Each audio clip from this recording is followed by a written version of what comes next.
আমি আজকে ছোট একটা টপিকস পড়াবো, একটা নতুন কোর্স আমরা দেখবো আজকে। ওদের আরো ফ্রেন্ড মনে হয় অ্যাড হবে। লাস্ট ক্লাসের স্লাইডটা তো সবাইকে দিয়েছো না? সবাই পেয়েছো না স্লাইডটা? জি ম্যাম, সবাইকে দিয়ে দিচ্ছি।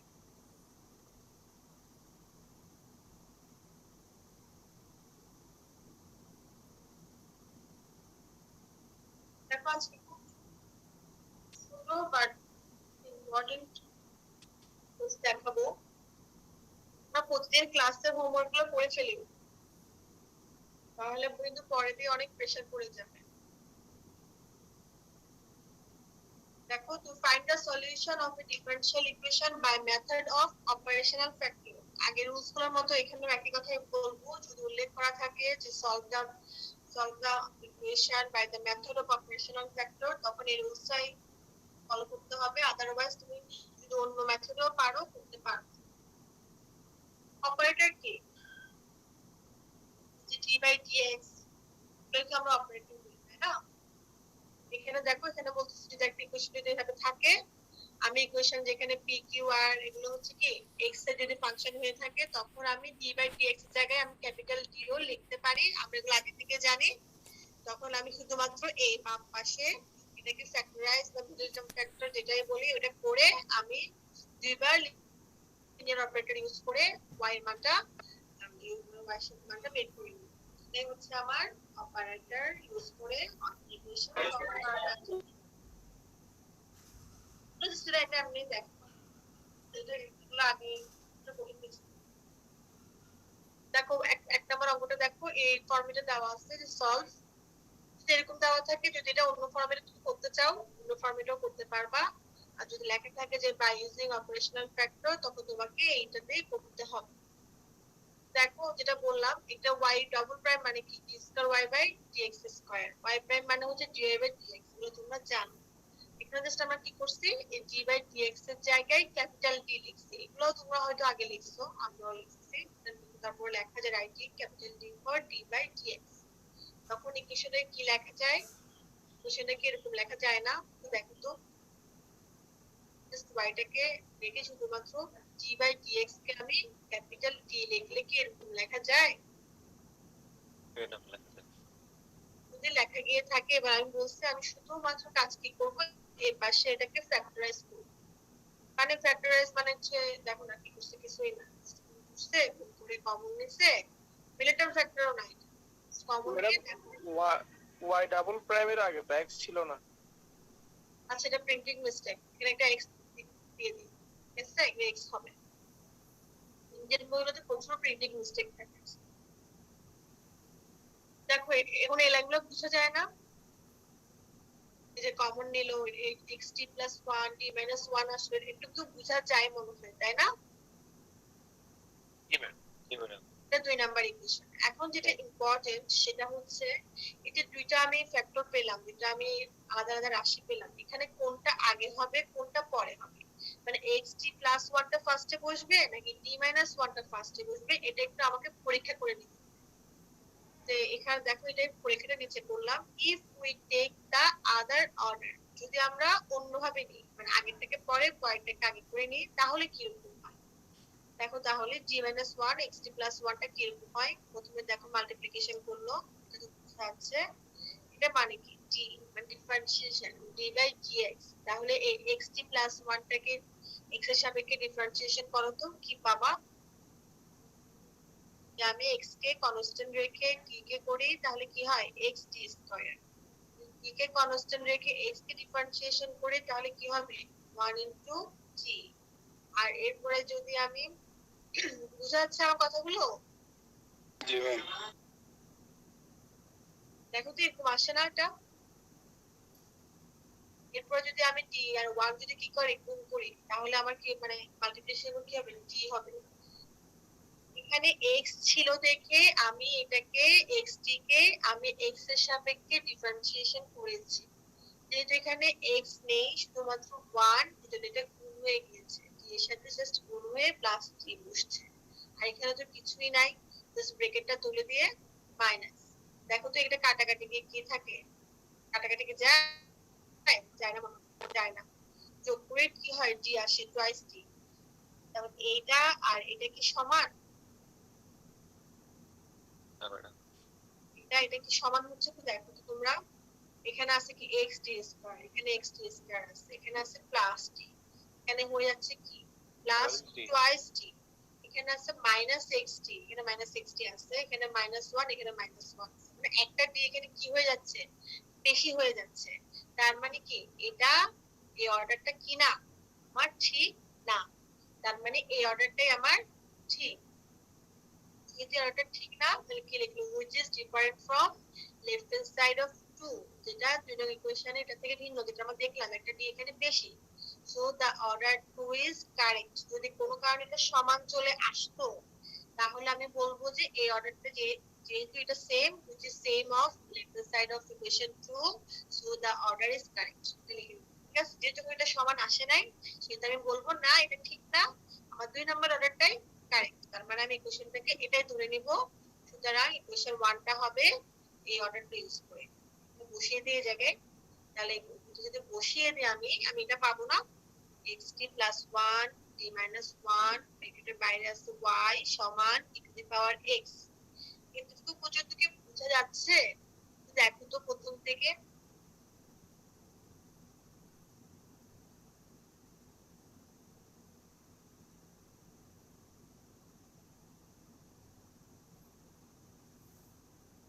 বোঝা যায় না?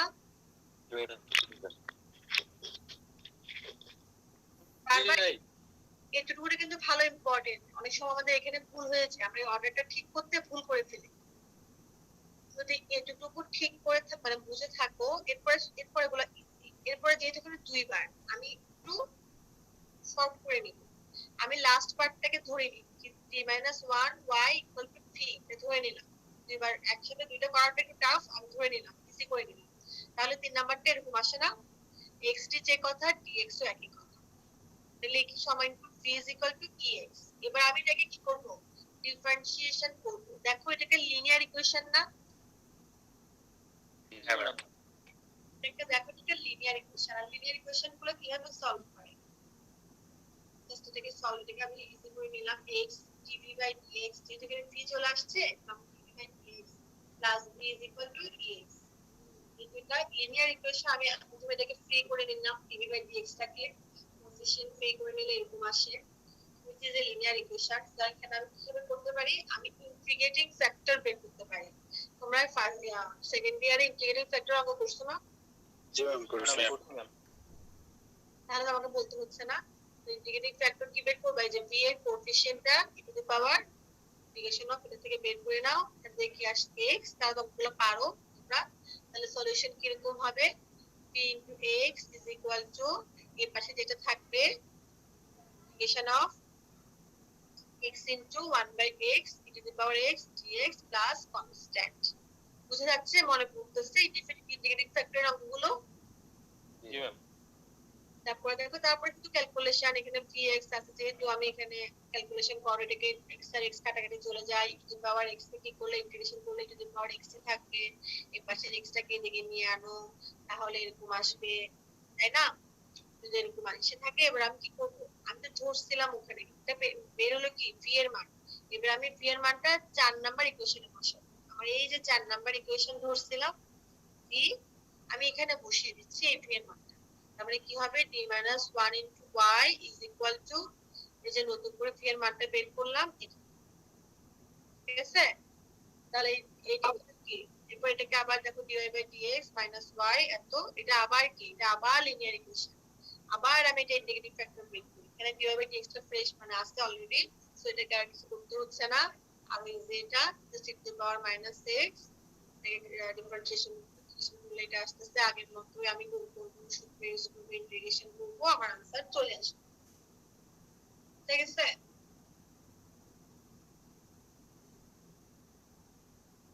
ক্যালকুলেশন শুধু ইন্টিগ্রেশন, লিনিয়ার ইকুয়েশন গুলো পারলেই পারছে। তুমি থেকে আরেকবার দেখবা, স্লাইডে যাই, দেখ প্রথম দিয়ে দেখ, আজকে চ্যাপ্টারটা শুধু একদম ইজি। ম্যাম এখানে ডি স্কয়ারের এর পাশে x টা কোথা থেকে আসছে প্রথম ইকুয়েশনে? আমি এটা বললাম, এটা আসলে প্রিন্টিং মিস্টেক, সলভ x হবে একটা সলভ xy ডাবল প্রাইম আচ্ছা ঠিক করে নাও। আচ্ছা ম্যাম।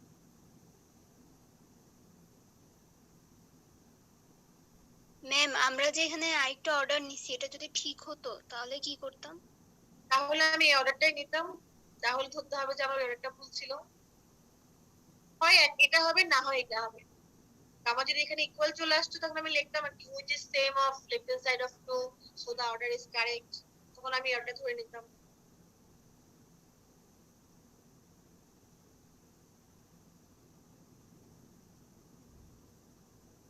মানে এই অর্ডারটা বের করাটাই ফার্স্ট এর কাজ, এরপরে যে কোশ্চেন গুলো বের করবো ওগুলো খুব একটা কঠিন আসে না, ইজি আসে না ক্যালকুলেশন গুলো।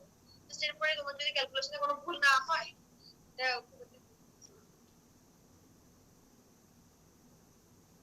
পারবেন। ম্যাম পরীক্ষার প্রশ্নেও প্রিন্টিং মিস্টেক হলে তো সমস্যা হবে। পরীক্ষার প্রশ্নে প্রিন্টিং মিস্টেক হলে তো আপনার জন্য ভালো হবে, কারণ আমি যদি কখনো যদি পরীক্ষা কমিটি যদি চেঞ্জ না করে দেয়, যদি ধরো আমি কোশ্চেন সেটার আমি ভুল করছি, আমি যদি তোমাদের পরীক্ষায় যদি আমি ভুল কোশ্চেন দিয়ে থাকি তাহলে তোমার ফুল মার্কস পাবা, তোমরা অ্যাটেম্প্ট করলেই ফুল মার্কস পাবা। তোমাদের কখনো প্রশ্ন ভুল করে না এরকম? পাবলিক পরীক্ষায় প্রশ্ন ভুল করলে তো ভালো একদিকে, তুমি অ্যাটেম্প্ট করলেই তুমি নাম্বার পাবা।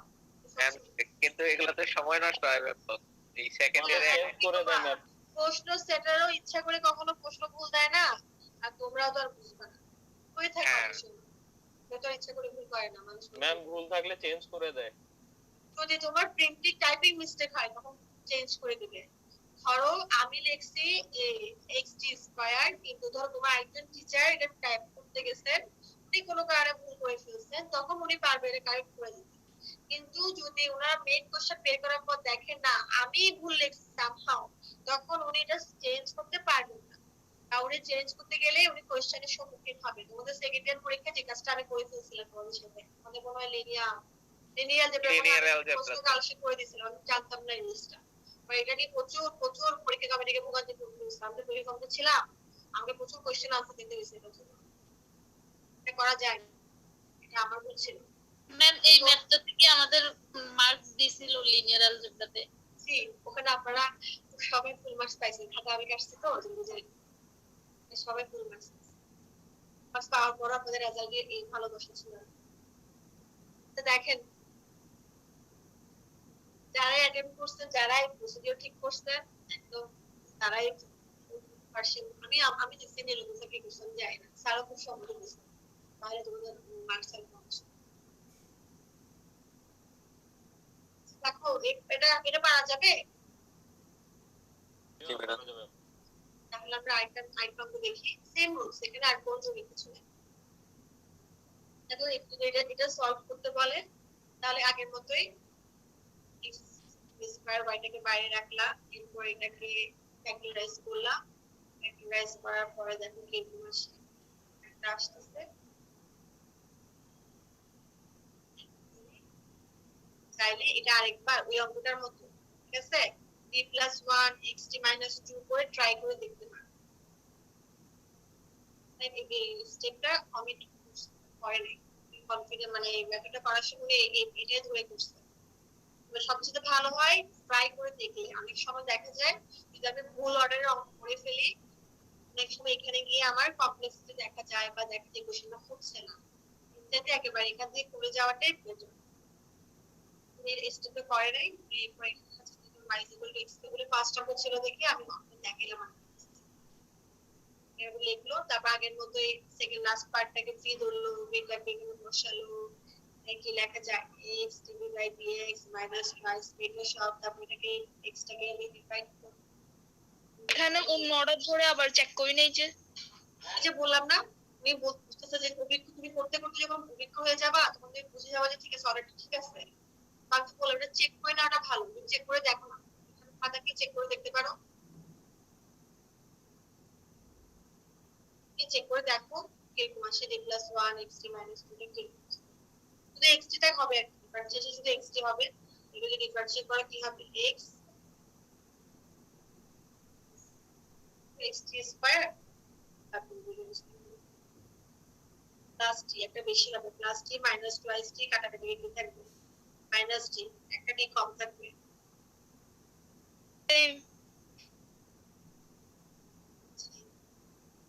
আরো একটা ডি কম থাকবে, এটা মুখে করে উনি হয়তো করেনি আর কি। দেখানোটা ভালো, স্টেপটা দেখাই দেওয়া ভালো যে ওর একটা ভুল, স্টেপটা দেখাই দেওয়া ভালো, এই ম্যাথে দেখানো হয়নি এটা। আমি তো বই থেকে আমি তো এটা টাইপ করিনি, এটা তো বই থেকে হুবহু তুলে দেওয়া না। বইতে তোমার জায়গা বাঁচানোর জন্য তো যত কম লাইনে করে দেওয়া যায় যদি করে দিই। তবে সেটা করে দিবা তোমার পরীক্ষায়, এটা যে ভুল এটা দেখিয়ে দিবা। যেমন এটা করলে এখানে একটা মনে দিয়ে একটা কম আসবে একজন সাইড থেকে। দেখো পরিস্থিতিটা আগে মতো এই যেগুলো করবে, তারপর লিনিয়ার করবে, এখানে ইন্টিগ্রেটিং ফ্যাক্টর বের করে করবে, দুইবার করবে, সেগুলো minus two S by X minus X পাশে ওখানে আবার এপি এর মানটা 4 নাম্বার ইকুয়েশনে বসাবে, বসানোর পরে যে ইকুয়েশনটা আসবে ওটাও লিনিয়ার ইকুয়েশন, এখানে আবার ইন্টিগ্রেটিং ফ্যাক্টর বের করবা, আবার সলভ করবা, সলভ করার পরে এখানে একটু বড় রাশিটা বড়, জন্য ক্যালকুলেশনটা একটু বড় হয়েছে।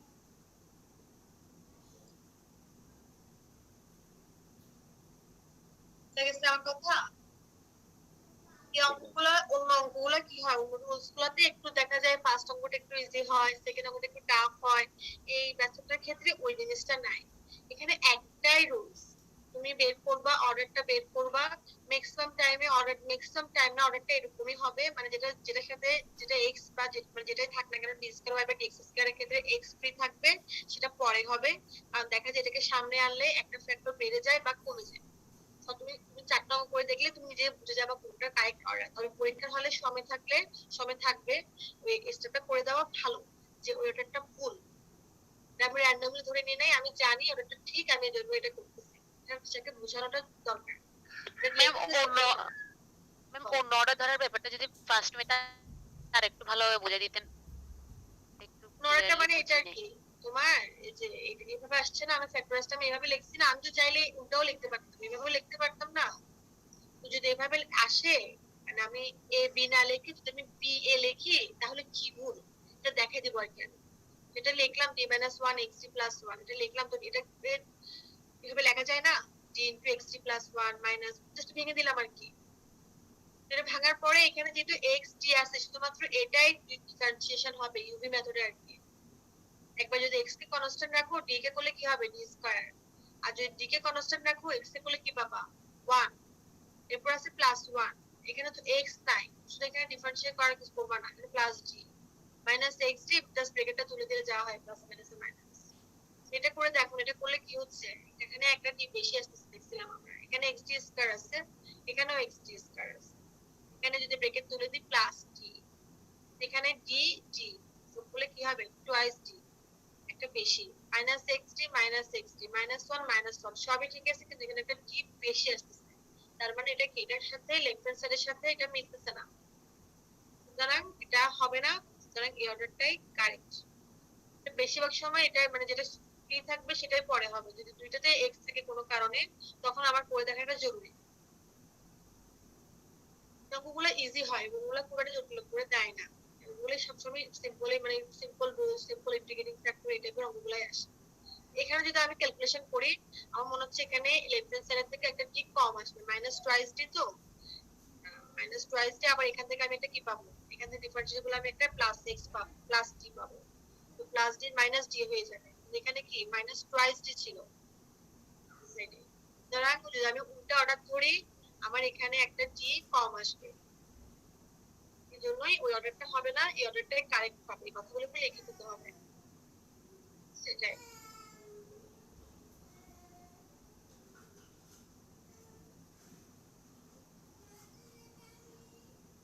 এখানে ইন্টিগ্রেশন পারলে, ইন্টিগ্রেটিং ফ্যাক্টরটা বুঝলে তুমি তো পারো, এগুলো করে আসছো বলতেছো, জাস্ট এগুলো করলে অঙ্কগুলো খুব বেশি কঠিন না, কোনো ঝামেলাও না, পারা যাবে। আরো কোনো কোশ্চেন আছে? ম্যাম এই সেকেন্ড ম্যাথটা হচ্ছে ওই অর্ডারের ওইখানে যদি আবার একটু বলতেন ম্যাম একটু ভালো হতো। হ্যাঁ, কোথায় বলবো? এর আগে পেজটাতে ম্যাম, মানে মাত্র যেটা বললেন আর কি, ওই জিনিসটা আর কি, এখানে হ্যাঁ অর্ডারের বিষয়টা, ওই যে হেন্স ওয়ান মেবি রিরাইট ওই তো আমি বললাম যে যদি আমি ওই স্টেপটা করে দেখাও, তুমি যদি তোমাকে তোমার সামনে খাতা কলম থাকলে তুমি করে দেখো না। যদি তুমি t+1 * xt - 2 লেখো তুমি কি পাবা? তুমি এখানে কোনো কিছুই হবে না, শুধু x আগের অঙ্কটার মতোই, শুধু xt টা কি হবে, ডিফারেন্সিয়েশন হবে। xd ডিফারেন্সিয়েশন করলে তুমি কি পাবা? x কে কনস্ট্যান্ট রাখলে d স্কয়ার হবে, আর d কে কনস্ট্যান্ট রাখলে এখানে একটা 1 আসবে।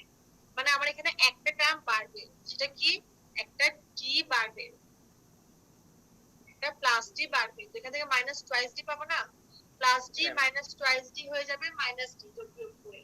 কিন্তু এখানে তো লেফট হ্যান্ড সাইডে মাইনাস টুয়াইস d আছে, এখানে মাইনাস টুয়াইস d আসবে, রাইট হ্যান্ড সাইডে আসবে মাইনাস d।